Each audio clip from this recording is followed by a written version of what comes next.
Based on true events, a teenager enters an inappropriate relationship with a teacher, but realizes he isn't the protector she hoped he was. In her bedroom, anxious teenager Elizabeth Thomas, or Beth, places her belongings in a backpack. Then she hugs her younger sister Lily tightly and tells her she loves her. Before leaving the house, the teen tells her older sister Dawn to call the police if she isn't home by 9 p.m. 6 months ago, Beth starts at a new school where she first speaks to the guidance counselor. The woman asks about her home situation, and the teen explains that her father has custody of her and her two sisters, but that she has an older brother named Ben, who has his own place. Beth says that their mother homeschooled them, and this is the first time she's attending a regular school. At lunch, another student rudely bumps into her and insults her family. That afternoon, Dawn tells Beth that their father won't be home until later, so she gets started with dinner. The kitchen light doesn't work, so she calls up her brother Ben to come over and fix it. However, to the teen's exasperation, he says he can't come by because he's headed to work. Later, while chopping vegetables, Beth accidentally nicks her finger, so she wraps it in a towel. The next day, Tad Cummins, the health science teacher, introduces the new student to the class. During lunch, the teacher sees Beth eating her food in the hallway, so he shares that he too had difficulty adjusting when he first started teaching because even teachers have colleagues. So he accompanies her to the cafeteria and encourages her to join a group of students who sometimes eat lunch in his classroom and assures her that they're nice. Beth approaches the table with Tim, Brandy, and Rachel, and the latter asks if her family are survivalists because it's the first time she's gone to school. Annoyed, the teen says her family aren't survivalists, and they continue eating their lunch in silence. After school, Beth misses the bus home, and when Tad learns she doesn't have a ride, he offers to drive her. In the car, the man shows Beth a picture of his grandchildren and then spots the wound on her finger. He stops the vehicle to grab a first aid kit in the trunk and places a bandage on her injury. Tad says he was in the military, and the first thing they learned was how to triage a wound.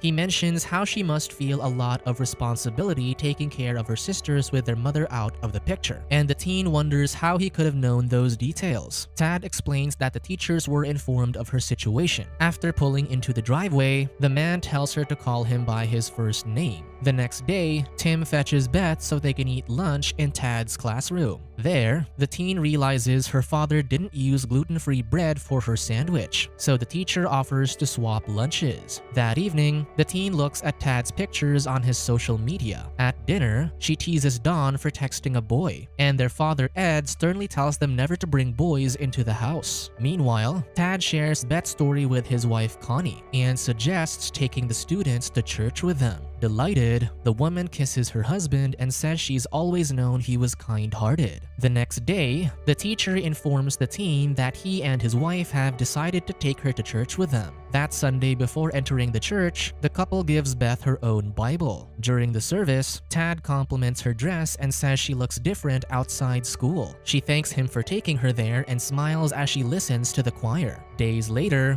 Beth finds Lily by the front steps with a bruise on her face. She says a girl in school made fun of their home situation, specifically how their mother lost custody, which led to a fight. The following day, the teen tells Tad what happened to her sister. She says she told Lily to ice her bruise and chose not to tell their father about it, scared he might scold her sister. Instead, Beth told Lily to stand up to her bully using her words. Tad admires the teen's maturity in handling the situation and then adds a creepy remark about how he knows she looks great without any clothes on. Stunned, Beth is left speechless, but the bell rings, interrupting their conversation. After school, she asks Rachel if she's ever had personal conversations with Tad. However, the student says she's probably only having these moments with the teacher because he feels terrible for her home life. The next day in health class, Beth is still troubled by the man's strange comment, causing her to drop her book and interrupt the lecture. During lunch, the teacher entertains the students with tales of his time in the Special Forces. When the bell rings, Tad tells Beth to stay behind. Now alone, he apologizes for his uncalled-for remark yesterday, and she says it's okay and promises not to tell anybody. He says he got got carried away because he can't stop thinking about how mature and special she is. Then the man takes her hands and kisses her on the lips. The next day, Beth asks her father if he won't mind if she gets an after-school job. At first, Ed says she should concentrate on school because he's fine working double shifts. However, he eventually relents when she says that a lot of teens have after-school jobs, and the extra income means he can spend more time at home. At lunch, Tad overhears Beth talking to Tim about looking for a job, so he says he'll speak to his friend's daughter who manages a restaurant. Later, Harriet, the manager, interviews the teen and says she can start tomorrow. The next day, the man congratulates the student for getting a job and tells her to come by his classroom at lunch. Hours later, he places a necklace with a gold heart pendant around her neck, leads her into a closet, and closes the door. After work, Beth sees that her brother is there to bring his sisters their dinner. When he learns she started an after-school job, he discourages her from continuing because he wants her to enjoy the full high school experience. At lunch the following day, Tad and the teen are inside the closet, where she shares her exasperation at how her brother thinks she has many friends at school. The man tells her to be patient since he wasn't the most popular kid in high school either. When the bell rings, they exit the closet and Tad fixes his clothes. Then he asks to use her phone and saves his number under Crystal. The teacher says her number is in his phone under Frank. When the student asks why they must be secretive, he explains people will keep them apart if they find out. Tad convinces her that their being together is what she wants, then kisses her. Unbeknownst to the pair, a student sees them from behind the door. The next day, Detective McClendon speaks to Beth and asks if there's anyone she can call to join her during the conversation. At the police station, Ben joins his sister as the detective informs them about how a student reported witnessing her and a teacher kissing in his classroom. When the brother asks which teacher it is, Tad passes by while escorted by the cops. The teen tells the detective that he sometimes gives her snacks and is always nice to her. She adds that he listens to her problems and feels he's the only person she can talk to. However, Detective McClendon explains that if Tad's been engaging in inappropriate behavior with her, he's betrayed her trust. Later, when the teacher meets with Detectives McClendon and Roger, he firmly denies all accusations. He admits to giving the student a little more attention than others because of her situation at home. When the detective mentions how it's odd that the teacher took Beth to church, Ted says he only did so to bring comfort to a teen who's in a troubled situation. Eventually, the cops inform the man that he's forbidden from approaching or speaking to the student during the active investigation. That afternoon, Beth texts Tad about speaking to the police but promises she never told them any incriminating details. He responds that he needs to see her, so she says to meet at the restaurant's parking lot before her shift. In his car, the teen worriedly asks what'll happen now. He assures her that everything will blow over eventually and that they need to avoid each other for the time being.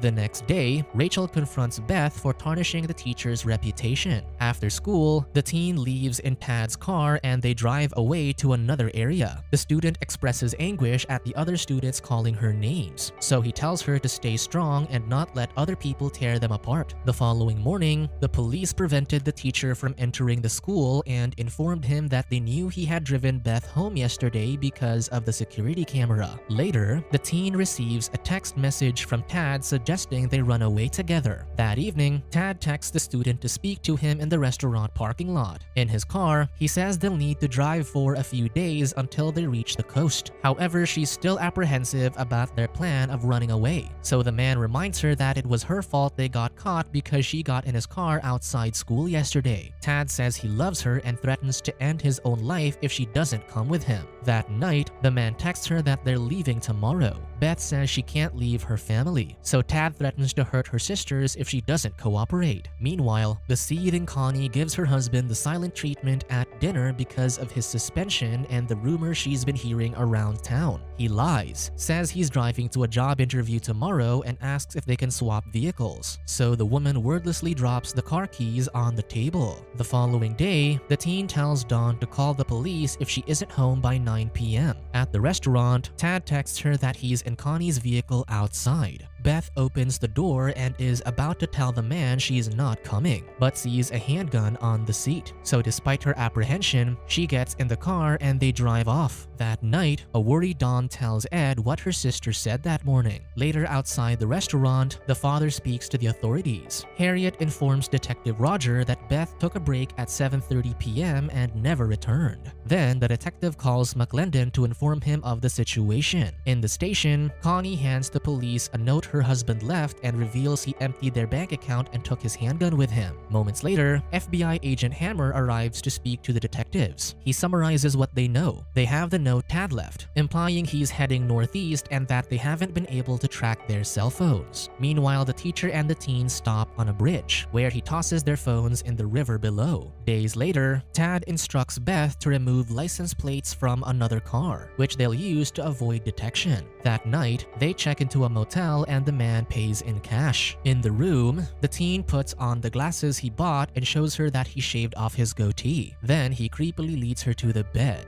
In the police station, the detectives and Agent Hammer receive security camera evidence of Tad in a gas station in Oklahoma. This means the pair is headed west, contrary to the man's note. Days later, in a different motel, the pair watch a news report of Connie's plea for Tad to stop running away and to drop Beth off somewhere safe. When the teen expresses that her family might be worried about her, the man says they can't because they'll both go to jail. He reminds her of when she swapped the license plates and says she committed a federal offense. The man says they'll have to flee the country, and because they can't board a plane, they'll have to use a boat to get to Mexico. The next day, Tad purchases a kayak, and the teen worries they might run out of money. As they carry the kayak, a beach patrol officer forbids them from getting in the rough water. Beth says they can try again tomorrow, but the teacher says the man already saw them and will probably see their faces on the news tonight. Eventually, they drive to a campground, and Tad tells Myron they're going to Broken Head Ranch. Because they're low on money, the teacher asks the man for free gas so they can reach their destination. Myron advises them against driving at night and suggests they sleep in the campground and leave in the morning. Then he hands Tad some money for gas. During the conversation, Beth, whom the teacher introduced as his wife Joanne, stays silent and keeps her sunglasses on. That night, Tad wonders if Myron recognized her and considers shooting the man, but the teen assures him he's worrying over nothing. At Broken Head Ranch, Arthur welcomes the pair and informs them that everyone in the commune is vegan. He expects them to pitch in with the chores, and Tad promises they will. A week and a half later, the commune leader confronts the teacher about their failure to do their share of the chores while eating their food. Beth leaves the room, and a woman warns her that abuse doesn't just mean physical assault. Seconds later, Tad tells her that they're leaving Broken Head Ranch. Soon they drive to the campground office, and the teacher asks Myron if they can stay there for a few days. So the man points them toward a small cottage they can use. When Beth sees the shack, she complains about its dilapidated state, and the man says it'll have to do until he figures out their next step. Then he pulls her close so they can do the deed. She refuses because she just wants to go to sleep.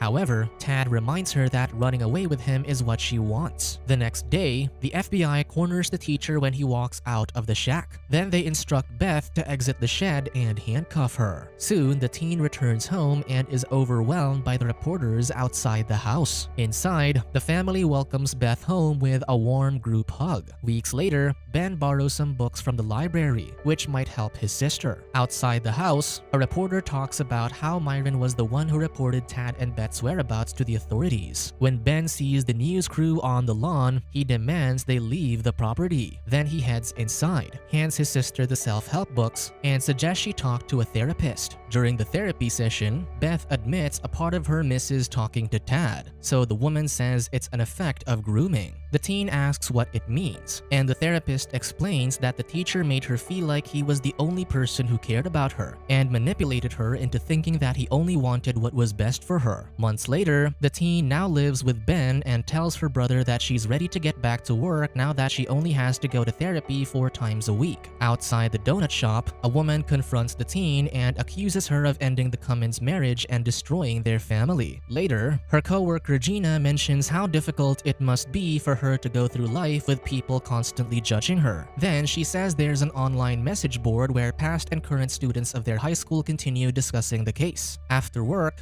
Beth visits the website and reads all the awful comments from people who call her a temptress who destroyed an innocent teacher's life. Suddenly, Ben calls her into the living room and informs her that Tad is pleading guilty. The next day, they meet with Sally, the case's lead prosecutor, who tells Beth that a victim impact statement could help increase the teacher's sentence. Then the teen asks Mrs. Peters, the church organist, if she can join the choir. The woman says she and most of the townspeople were fooled by Tad's reputation as an upstanding citizen, and tells Beth to attend the next practice. At the donut shop, while the teen works in the drive-thru, Rachel and her date drive up to the window, and she insults and demeans the employee. Fed up, Beth throws a beverage into the vehicle, which Gina witnesses. Later, Gina says she can't help her if Rachel files a report, but acknowledges that the rude customer deserved a soda to the face. At the house, Beth recounts what happened to Ben, who says maybe giving a victim impact statement might help get her side of the story to the public and grant her the opportunity to say everything she wants to say to Tad. During the trial, the teen is called to the stand. At first, the trauma of seeing the teacher again makes it difficult for Beth to read her statement, so the prosecutor offers to read it aloud on her behalf. However, she finally musters up courage and speaks from the heart about how Tad chose her from the crowd because he saw how lonely and scared she was. She adds that after 2 years of slowly putting herself back together piece by piece, she can finally say that the man no longer holds power over her. Beth tells the judge that Tad deserves 38 years in prison, 1 year for each day he kept her away from her family. Defeated, the criminal can do nothing but hide his face behind his hands. On January 16, 2019, Tad Cummins was sentenced to 20 years in prison. In June of the same year, Elizabeth got married, excited for the new chapter of her life. However, to this day, some people still blame the teen for the actions of a 52-year-old man. Subscribe to watch more videos like this, turn on notifications and leave a like to help the channel out. Thank you for watching.